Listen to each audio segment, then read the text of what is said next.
एक अम्मा ने पूछा, क्यों तू 10 दिन से मंदिर में नहीं दिखी? बोले क्या करूं बहन, लड़के की शादी थी इसलिए मैं नहीं आ पाई। हो गई तेरी शादी? बोले हो गई। बोले कहां की बहू है? बोले औरंगाबाद की।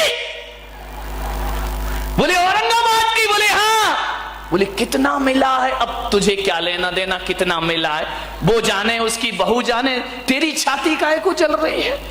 क्या मिला दहेज में? अरे भाई दहेज अहेज में छोड़ो, हमने तो महाराज के प्रवचन सुन लिए थे कि दहेज लेना पाप है। एक साड़ी में लड़की लाए हैं, हमने कोई दहेज नहीं लिया है।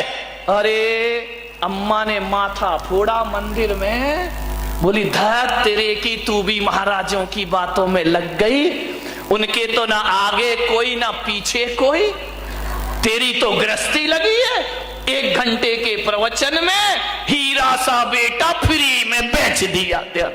धत तेरे की सत्यानाश, हीरा सा बेटा। अब जब इतना हीरा सा था तो तूने अपनी लड़की क्यों नहीं दी? ऐसे घरों में आग लगाई जाती है, ध्यान लगा। हीरा सा बेटा कौड़ियों के भाव में बेच दिया। मैं होती तो लाखों रुपए लेती दहेज। अब बता, उस बुढ़िया के दिमाग में कचरा डाल दिया इसने। वो इतनी खुश थी बेचारी, और ऐसे मीठे शब्द बोल बोल के कचरा डाल दिया कि हीरा सा बेटा। जब हीरा सा था तो तुझे पहले का कीड़ा सा दिख रहा था वो।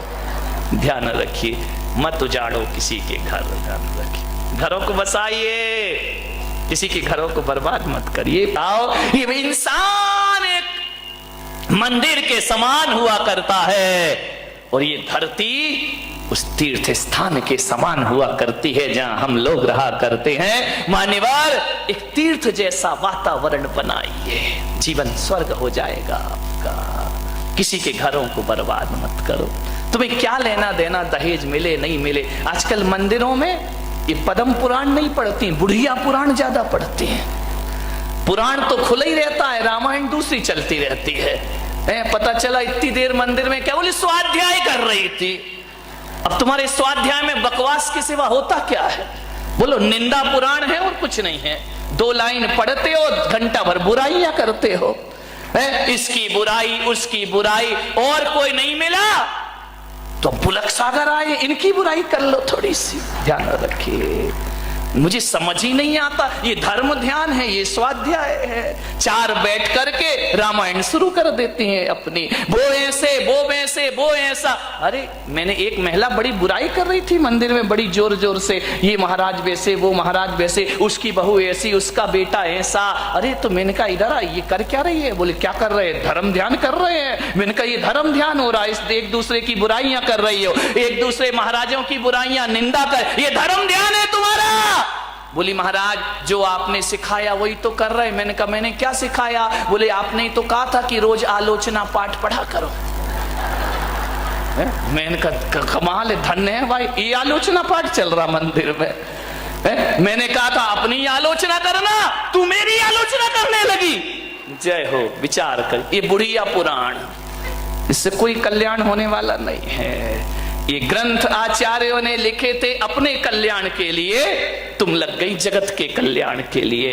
वाह रे आदमी, पंडित खाए काकड़ी, गुरु दूसरों को दे आकड़ी। मेरे भाई, ये स्थिति बन गई हमारे स्वाध्यायों की, हमारे मंदिरों की। मैंने एक महिला से पूछा कि मंदिरों में इतनी बुराइयां क्यों करती हो? बोले इससे अच्छा स्थान मिलेगा कौन सा?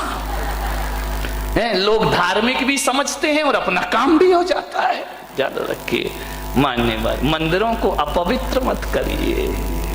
विचार करना है, ये स्वाध्याय के नाम पे, ये पूजा पाठ के नाम पे, ये परंपराओं के नाम पे समाज में जो जहर घोला जाता है, ध्यान रखना, सोचना है आपको, विचार करना है। ये मोक्ष के रास्ते सदा सदा को बंद हो जाया करते हैं। अरे मोक्ष के रास्ते वो नहीं होते हैं जो समाज को 2 भागों में बांट दे। मोक्ष के रास्ते तो वो होते हैं जो शेर और गाय को एक घाट पानी पिला दे, वो मुक्ति का रास्ता हुआ करता है। सांप और नेवला को एक साथ बिठा देता है, वो मुक्ति का रास्ता हुआ करता है। ध्यान रखिए, कुछ नहीं है, सब बकवास। जिसे धर्म समझ रहे, धर्म धर्म सब कोई कहे, धर्म न जाने कोई। ध्यान रखिए। एक बार क्या हुआ, महादेव शिव पार्वती के साथ, अभी कहानी सच्ची है झूठी, इस लफड़े में मत पड़ना और ना किसी पुराण में ढूंढना। हर कहानी पुराणों में नहीं होती, कुछ पुराणों में भी हुआ करती है, ध्यान रखिए। और पुराणों की कहानी नहीं, मैं तो प्राणों की कहानी ज्यादा बताता हूं, ध्यान रखना।